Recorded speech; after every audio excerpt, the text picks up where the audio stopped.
우리 아가서 2장 11절로 13절 말씀입니다. 아가서 2장 11절에서 13절 말씀 우리 함께 읽겠습니다. 시작. 겨울도 지나고 비도 그쳤고 지면에는 꽃이 피고 새가 노래할 때가 이르렀는데 비둘기의 소리가 우리 땅에 들리느냐. 무화과 나무에는 푸른 열매가 익었고 포도나무는 꽃을 피워 향기를 통하는구나. 나의 사랑 나의 어여쁜 자야 일어나서 함께 가자. 아멘. 오늘 다 지나가리라 라는 제목으로 함께 은혜를 받기 원합니다. 하나님께서 이 세상에 창조하신 존재를 보면 움직이는 건 다 동물입니다. 동물 그리고 식물 그 다음에 사람을 창조했죠. 동물은 특별히 사람과 똑같이 움직이죠. 식물은 한번 심어 놓으면 그 자리 그대로 있습니다. 이게 식물이에요. 나무, 풀, 꽃, 그렇죠? 여러 가지 많은 사람들이 먹는 야채, 씨 뿌려 놓으면 그 자리 그대로 있어요. 그 식물이 자라서 꽃이 피어 열매를 맺고 죽을 때까지 그대로 있습니다. 그런데 동물은 움직여 여기저기 막 움직이고 다닙니다. 동물은 본능에 따라 살죠. 그게 바퀴벌레가 되었든 개미가 되었든 아니면 고양이가 되었든 여러 늑대가 되었든 그렇죠. 다 본능에 따라 삽니다. 본능이라고 하는 것은 이제 기본적인 욕구죠. 먹는 것. 내가 먹는 거 누가 뺏어가려고 하면 막 싸우죠. 그냥 번식하는 것. 그 다음에 힘들면 동물도 쉬죠. 쉬는 것. 그래서 이 모든 것들이 다 육체와 관련된 본능인데요. 그래서 그것만 좋으면 편안해요. 그래서 먹고 자고 그리고 자기 영역 돌아다니고 배설하고 또 번식하고 그 동물은 편안해합니다. 고양이는 원래 쥐를 좋아해야 되죠. 그래서 고양이와 쥐는 천적입니다. 그래서 쥐가 들끓는 곳에 옛날에는 고양이 한 마리 딱 갖다 놓으면 쥐가 훨씬 더 못하죠. 그런데 고양이에게 좋은 사료도 주고 요즘처럼 동네에서 고양이 밥도 막 그냥 중간중간 갖다 주고 그리고 생선도 거기다 갖다 주고 마치 사람 밥 주듯이요. 그러면 고양이가 야성을 잃습니다. 쥐가 와도 쥐를 잡으려고 하지 않아요. 피둥피둥 살만 찌죠. 그러면 이제 애완고양이나 애완동물이 막 살이 막 집안에 키우다 찌면은 어떻게 하느냐. 사람이 이제 동물처럼 사람처럼 운동을 시킵니다. 목걸이 채워가지고 동네 한 바퀴 1시간 정도 돌고 또 풀어놨다가 막 운동을 시켜요. 그렇게 관리를 해 주어야 그 다음에 또 살이 좀 빠지게 되고. 만약 운동도 시키지 않고 본능만 먹는 것만 계속 좋은 거 갖다 주고 이러면 야성도 잃어버리고 사람이 주는 거에 길들여지고 운동도 안 하고 그러면 살찌고 그 다음에 동물도 병듭니다. 심장병도 들고 그 다음에 암도 들고 관절염도 들고 똑같은 사람하고요. 병들어 죽는 거죠. 오히려 춥고 배고픈 상황이 오히려 동물들에게는 야성을 회복하는데 도움이 됩니다. 여름에 덥다고 털을 다 밀어주고 예쁘게 한다고 다 염색도 해주더라고요. 염색도 해주고 발톱도 그냥 사람 깎아주는 것처럼 다 깎아주고 좋을 것 같지만 홀로 살아갈 수가 없습니다. 그래서 그렇게 키우다가 그냥 또 동네에 그냥 버리면 어떻습니까? 걔도요 우울증 걸려요.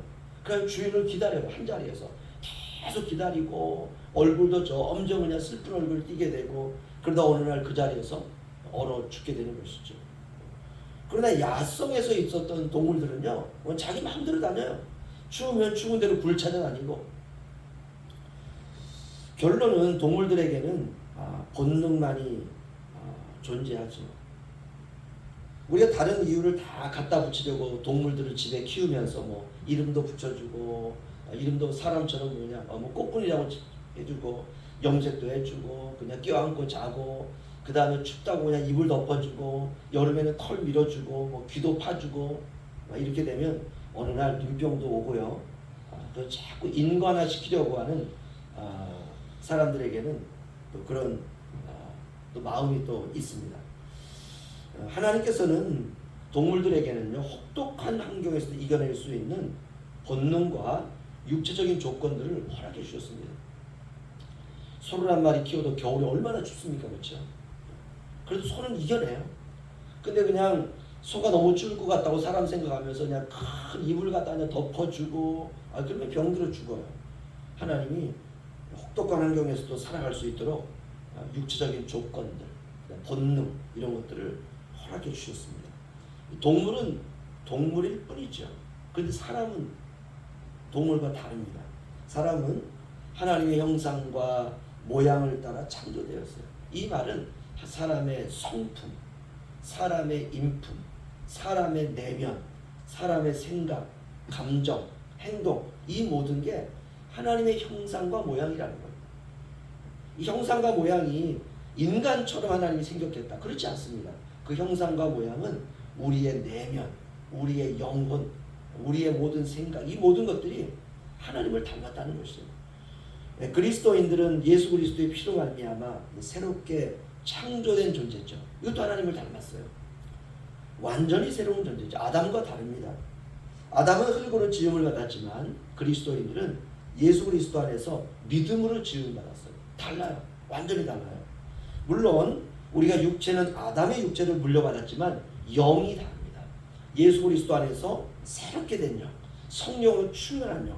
그래서 그리스도인들을 우리가 이렇게 말하죠. 거듭난 존재다. 이 거듭났다라는 말은 하늘로부터 났다 이 말입니다. 아담은 육체로 땅으로부터 났죠. 근데 그리스도인들은 하늘로부터 났습니다. 이제 우리는 그래서 육체 가운데 살지만 육체로 살지 않고 그리스도를 믿는 믿음 안에서 사는 거예요. 이게 전혀 다른 존재가 되었습니다. 이 말은 우리가 그리스도와 하나 되어 산다 이 말입니다. 이제는 내가 살지 않습니다. 세상 사람들이 모르는 신비한 생명이 우리 안에 있죠. 우리가 그 생명으로 살아가는 것입니다. 이렇게 우리가 살아가는 우리에게 때때로 우리의 삶에 겨울이 찾아옵니다. 곤고함이 찾아와요. 슬픔이 찾아옵니다. 아픔이 찾아와요. 병도 찾아오고 그래서 건강이 쇠하게 되고 마음도 생각도 힘도 잃게 되는 상황들이 찾아오게 됩니다. 삶이 죽는 것보다 낫지 못한 상황들이 계속 찾아와요. 이럴 때 어떻게 해야 되느냐? 우리가 아가서를 통해서 우리가 깨닫는 것입니다. 신랑을 찾아야 돼요. 다른 거 찾으면 안 돼요. 뭐 상황이 좀 더 좋아졌으면 좋겠다. 안 됩니다. 그거 아무리 좋아졌다고 해도 정말 치명적인 어려움이 오게 되면 극복이 안 돼요. 그래서 오늘 아가서는 이 술람미 여인이 신랑을 찾아요. 신랑. 예루살렘 여자들은 예쁘고 백인이거든요. 그런데 술람미 여인은 흑인입니다. 예루살렘 여자들은 삶이 괜찮아요. 늘 노닥거리고 놀러 다니고 여행 다니고 그렇게도 관계없어요. 근데 술람미 여인은 가난합니다. 또 얼굴도 까무잡잡해요. 그리고 이복 오빠들에 의해 가지고 밭에 나가서 이복 오빠들은 일 안 하면서 이 술람미 여인에게 시키는 겁니다. 야 네가 가서 일을 해라. 하루 종일 밭일해야 돼요. 어떤 의미에서는 상황이 좀 변했으면 좋겠다. 부모가 나를 이렇게 못난 이로 낳을 게 아니라 나도 예루살렘 여자들처럼 저렇게 좀 나아서 내가 좀 번듯하게 살아간다면 오히려 내가 이 신랑에게 더 사랑을 받을 수 있을 텐데 이런 생각 가질 수 있잖아요.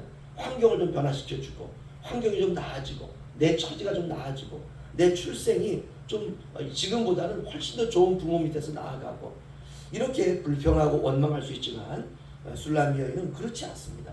삶의 겨울이 다가올 때에 이 술람미 여인이 했던 것은 뭐냐면 신랑을 찾는 것이. 이게 신앙의 비밀이에요. 지금 아가서의 신부가 신랑만을 그리워합니다. 다른 것 하기보다는 신랑으로 인하여 기뻐하고 신랑으로 인하여 즐거워하고 내게 줄 이 기쁨과 이 즐거움은 오직 신랑만이 줄 수 있다. 그 신랑만 찾아요. 신랑만. 이것을 믿음이다 이렇게 말합니다. 이렇게 신랑을 갈망하고 신랑을 갈급해하고 신랑에 대한 그리움으로 하루하루 이겨내는 거예요. 그런 신부를 향해서 신랑이 말을 하는 것입니다. 그게 오늘 11절과 13절입니다. 제가 11절만 읽어드리면요. 겨울도 지나고 비도 그쳤다. 무슨 말입니까? 다 지나가리라. 신부에게 혹독한 겨울이 온 거예요. 신부에게 그치지도 않는 비가 온 거예요. 뭐 비가 뭐 하루 이틀 오는 건 우리가 참을 수 있습니다. 그런데 비가 일주일, 한 달, 두 달, 뭐 세 달 계속되면은요, 그 다음부터 정부에서는요 이제 긴급 그 여러 가지 많은 계획들을 내게 되죠. 비도 가끔 오는 게 좋습니다. 이게 몇 날 며칠 계속되고 비는 마르지도 않고 계속 축축하게 되고 그러면 식물도 못 견뎌요. 막 비바람이 치고 풍랑이 치고 바람이 불고. 지금 신부에게 그런 혹독한 겨울이 다가온 거예요. 그런 혹독한 비바람과 이 계절의 어려움, 힘듦이 다가온 겁니다. 이건 겨울과 비를 말하는 건 아니겠죠. 우리의 인생에 그런 날이 다가온 거예요. 그럴 때 우리가 가져야 될 수 있는 믿음은 신랑이 겨울도 지나고 비도 그치리라. 다 지나가리라. 이게 답입니다. 때때로 너무 길고 너무 지루하고 너무 마음이 힘들 때가 있어요. 그때 우리가 꼭 기억해야 됩니다. 다 지나가리라. 그래서 너무 연연해 할 필요가 없습니다. 겨울도 지나고 비도 그쳤고 지면에는 꽃이 피고 새가 노래할 때가 이르렀는데 비둘기의 소리가 우리 땅에 들리는구나. 겨울도 지나가리라. 비도 그치리라. 슬픔도 변하리라. 땅에 꽃이 피리라. 새가 노래하리라. 비둘기 소리도 너와 나의 땅에 들리리라. 여기서 꽃, 새, 비둘기 우리죠. 그렇죠? 술람미 여인이죠. 너의 인생에 꽃이 피리라. 너의 인생의 슬픔도 변하리라. 네가 이제 노래하게 되리라. 이제 너와 내가 땅에서 노래하게 되리라. 회복이죠. 회복. 그러면 되는 것입니다. 그런 날이 온다는 것을 신부가 알 때 현재의 다가온 겨울과 고난을 기쁨으로 이길 수 있습니다. 13절에 보시면 무화과 나무에는 푸른 열매가 익었고 포도나무는 꽃을 피워 향기를 토하는구나. 나의 사랑 나의 어여쁜 자야 일어나서 함께 가자. 나의 사랑 나의 어여쁜 자야 우리가 함께 일어나 가자. 아멘. 갈 때가 있다는 것입니다. 인생이 살 때가 있으면 죽을 때가 있어요. 그때 우리가 죽을 때 혼자 가면 얼마나 외롭습니까? 주님이 우리가 일어나서 함께 가자.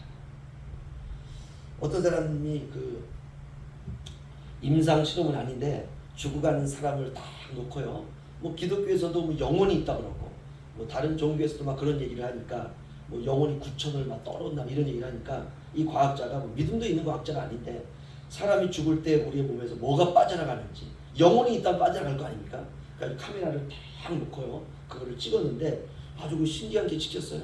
사람이 죽은 다음에 호흡이 딱 끊어지니까 뭐 하얀 거 이상한 것이 몸에 싹 빠져나가는 게 사진에 찍힌 것이에요. 그게 뭐 사실인지 아닌지 모르겠지만 사실 영은 눈에 보이지 않죠. 눈에 보이지 않습니다. 그러나 우리는 믿죠. 우리가 죽으면 하나님께서 우리의 영을 천국으로 인도하시는 것을 믿죠. 우리 주님이 혹독한 겨울이 지나고 이제 푸른 열매가 맺히리라. 나의 사랑 나의 어여쁜 자야 우리가 일어나 함께 가자. 주님과 함께 갈 때 세상에 미련은 없겠죠. 그렇죠? 무슨 미련이 있겠어요? 한 생을 살다가 이제 살 때야 미련이 있지만 우리가 주님과 함께 그의 나라로 갈 때는 아무 미련 없습니다. 그날이 우리에게 오고 있습니다. 나의 사랑 어여쁜 자야 일어나서 함께 가자. 오늘 혹독한 겨울과 혹독한 비바람이 불 때 오늘 술람미 여인이 했던 거 딱 하나 신랑만 찾는다는 거 그러면 됩니다. 우리 오늘 하루도 우리가 그 예수 내 신랑 우리가 찾으면서 오늘 하루 멋지게 승리하시기를 주의 이름으로 축원합니다. 기도하겠습니다.